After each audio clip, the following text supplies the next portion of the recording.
Lebanon has declared a 3-day mourning period for Hassan Nasrallah after the long-time Hezbollah leader was killed in an Israeli airstrike. The Israeli military says it attacked dozens of targets of Hezbollah as fears grow of an all-out war.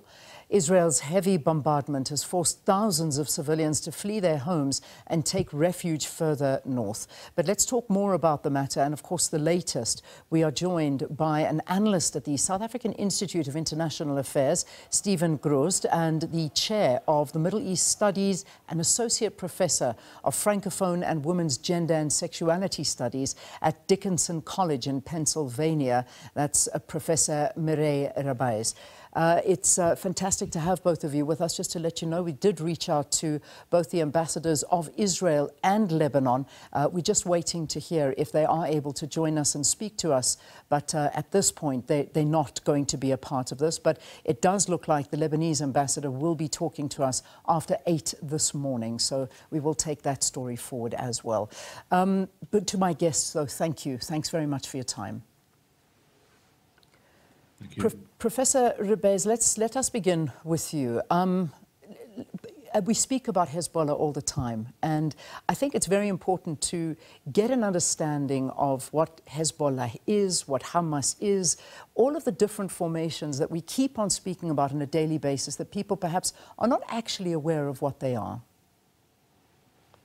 So thank you. First, good morning, and thank you for having me. That's a very excellent question, actually. Hezbollah is an Iranian-backed militia that was born in 1982 after Israel invaded Lebanon with the intent to eliminate Palestinian fighters. It was born with the idea of pushing back against the invasion. The invasion actually imposed a 2-month siege on Beirut that led to the killing of almost 19,000 people. But after Israel withdrew from Beirut, after the 2-month siege, it kept South Lebanon under occupation till year 2000. So the initial impulse of Hezbollah was born out of this idea of resisting occupation of Lebanese land. But furthermore, it was definitely born also out of the idea of fighting for the Palestinian cause, Muslim rights, fighting American hegemony in the region. Definitely from, the day of its inception, it was born in 1982. Officially, it was born in 1985. But definitely there was a movement in the reasons of its creation till 2024. But in a nutshell, these are the reasons why it was born and its mission in the world. Now, of course, there's a variation of what Hezbollah is in terms of legal qualification between those who consider it a legal armed resistance versus those who consider it terrorism. And there's no doubt that it's a group that is backed by Iran, by the Secretary General Hassan Nasrallah's own admission from 2016. The entire budget of Hezbollah, everything they eat, everything they wear, its weapons, comes from the state of Iran. Yeah. How big is it when we talk about Hezbollah in Lebanon? How big is it?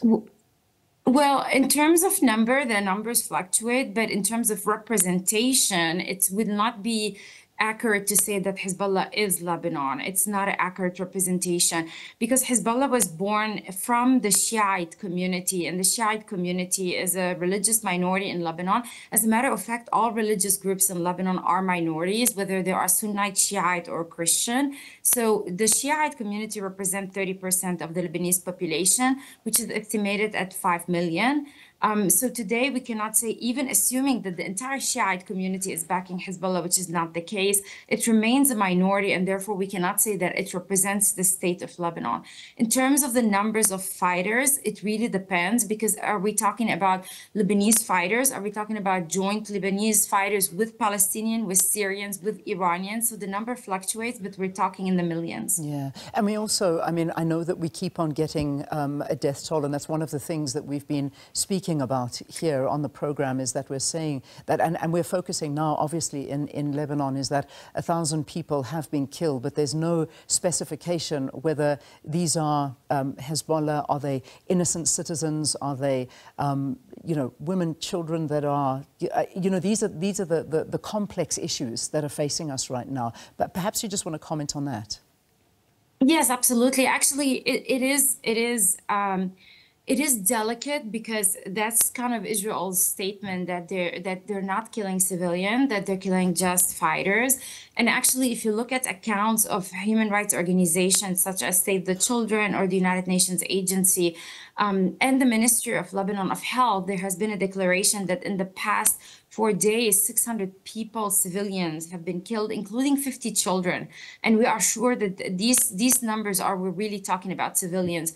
And that does not even include the number of people who are still under the rubbles, whether in Beirut or the Bekaa Valley or South Lebanon. Yeah.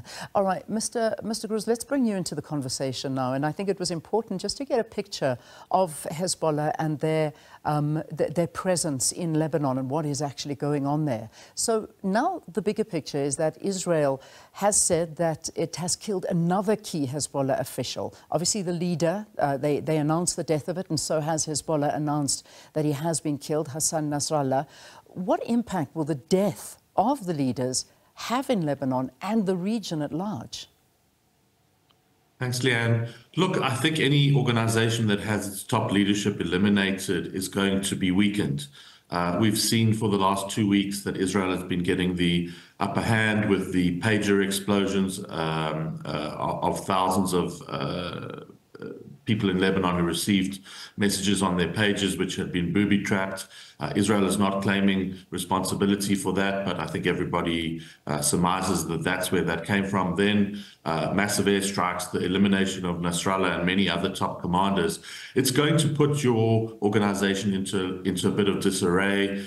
But also, you may have a more hardline leader that replaces Nasrallah, and the indications of who that might be seems to indicate that.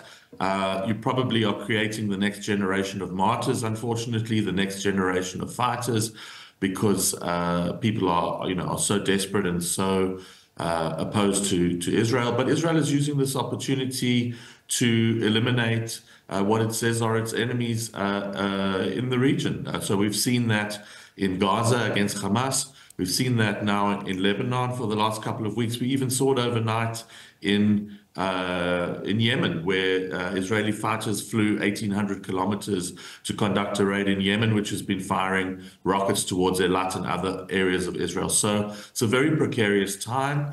There are fears that this is going to spread throughout the Middle East, but at the moment it seems contained.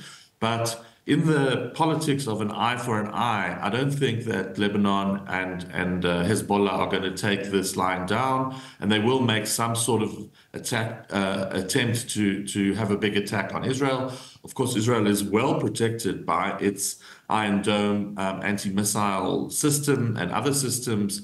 If not, the casualties in Israel would have been much worse, because Hezbollah has been firing rockets at Israel since October the 8th last year. Yeah. And I mean, Professor, let's look at the balance of power now, because we have seen that Hassan Nasrallah has been the leader of Hezbollah for 30 years, 32 years, I 32, think. yeah. 32 years. I mean, this certainly does change the balance of power in the region and Hezbollah's operation, or does it? What happens now? Well, first I want to agree with Mr. Gruzd. Did I pronounce it correctly? I hope on the unfortunate escalation that we will be witnessing. It's a definite blow in a sense that there's demoralization among the fighters.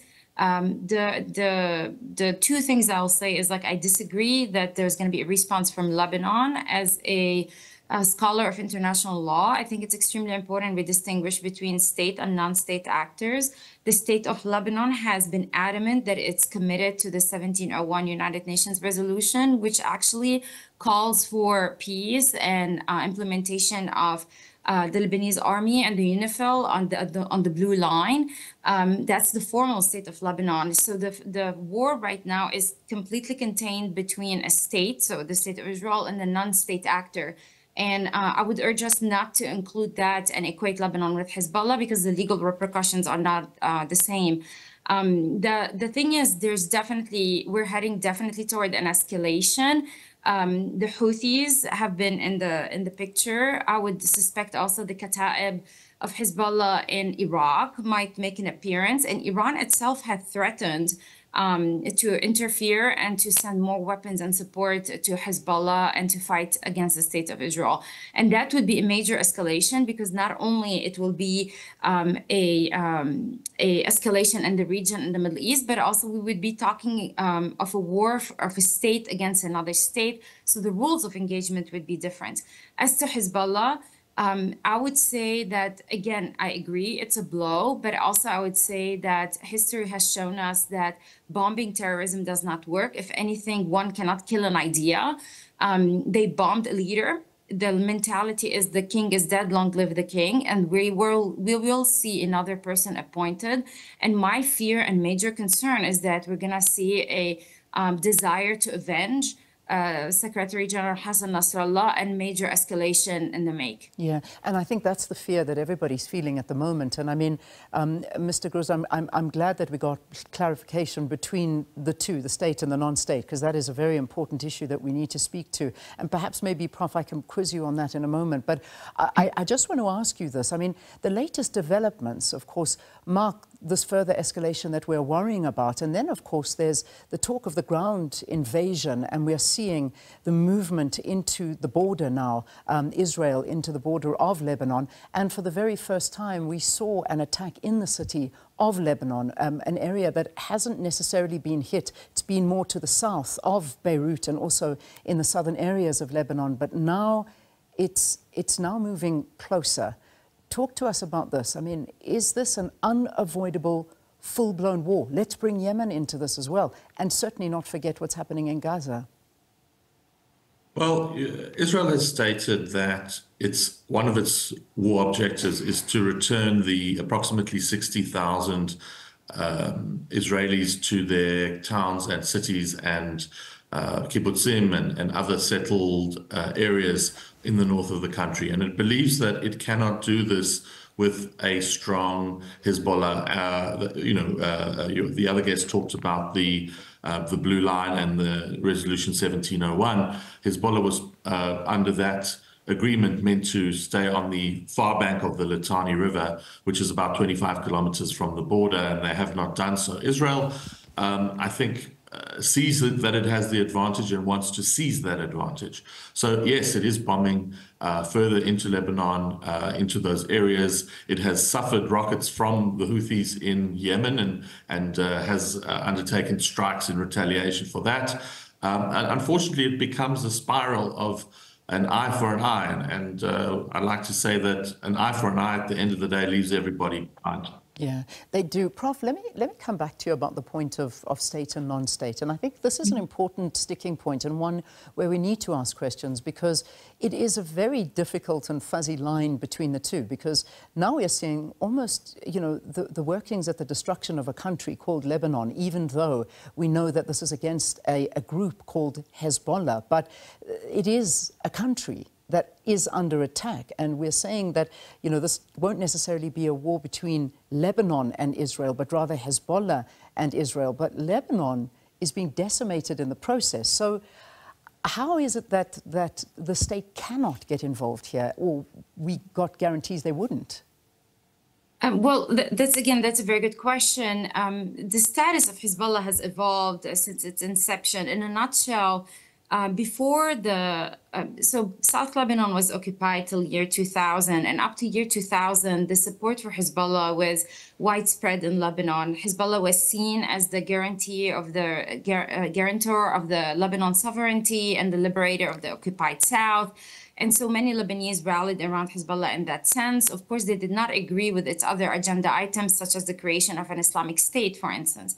However, the narrative changed drastically after 2000 and the liberation of South Lebanon. And this is where we start seeing a major shift. In a sense, we start having political parties inside Lebanon openly speaking against Hezbollah, and actually the Iranian support to Hezbollah and the Syrian support to Hezbollah. As a matter of fact, in 2005, we had legislative elections, and the coalition that opposed Hezbollah won. We had major political assassination of major political figures and journalists in Lebanon, including the Prime Minister Rafiq Hariri in 2005. and journalists and so on. And I can go on and on in several movements in which the Lebanese people opposed Hezbollah. And the major thing that is happening is Hezbollah has representation in both the parliament and the government. It is albeit minor. Nevertheless, it is important enough to create veto power. And as such, it vetoes any decision that is going against its own interests, including the election of a president. Lebanon had 3 presidential vacuum in 2000. Right now, we're living a presidential vacuum precisely because Hezbollah wants a president that fits its own agenda. And so therefore, the destruction of Lebanon has started within from the state of Iran and its backed militia. And then now Israel has an aggression on the state of Lebanon from the outside. All right. And again, the distinction is important. Yeah. Yes. Mr. Gruzd, let's wrap this up. So, you know, we're talking what's happening, obviously, in Lebanon, and they're very, I mean, there's a lot to unpack there. There really is, and I'm sure that viewers perhaps have learned something along the line, and certainly so have I when it comes to the complexities of this. But the reality is that this has been going on for what we're seeing almost a year now of Israel's complete bombardment of the area from Gaza. Now we're seeing what they're doing in Lebanon, what they're doing in Yemen. Should this be allowed? I know that we have got the USA that are on their side and they're saying they're not going to intervene. The International Criminal Court has tried. People stormed out of the UN when he addressed the UN last week. There's a lot of people against what's happening, and yet it's just getting harder and stronger and more intense. Well, don't forget, as I said earlier, that Hezbollah has been firing rockets into Israel on almost a daily basis for nearly a year. So it's not that these attacks are coming out of nowhere. It is to defend the country, and each country has the right and under international law to undertake self-defense. I think it's a horrible war. Nobody wants it, really. We've had Gaza going on for a year as well. The anniversary of October 7th is coming up next week. And of course, that is at the root of this current round of escalation. Of course, you know, the conflict has been going on, depending on your scope, for 80 years or for 2,000 years or for 3,000 years. It depends how far back you go. But the reality is, Israel has a government that wants to protect its citizens, wants to get its hostages back. Don't forget, there's still 100 hostages that are being held in Gaza. These two conflicts are linked, and Hezbollah has said that if there's a ceasefire in Gaza and a solution in Gaza, it will stop attacking. But that's not looking likely at this point. So unfortunately, we are at a point where things are going to get worse before they get better. All right. To my guests, thank you. Thank you very, very much for weighing in on a very complex and sensitive issue. Professor Mireille Rebeiz, who is the chair of Middle East Studies and Associate Professor of Francophone and Women's Gender and Sexuality Studies at Dickinson College in Pennsylvania in the United States, and Stephen Gruzd, who is an analyst at the South African Institute of International Affairs, speaking about the Israeli-Lebanon conflict. Now, note that after 8 o'clock this morning, we will have a conversation with the Lebanese ambassador to South Africa, Kabelan Frangia. We did invite the Israeli ambassador as well. Perhaps we'll wait on a response from that, but that conversation happening after 8. Do stay tuned.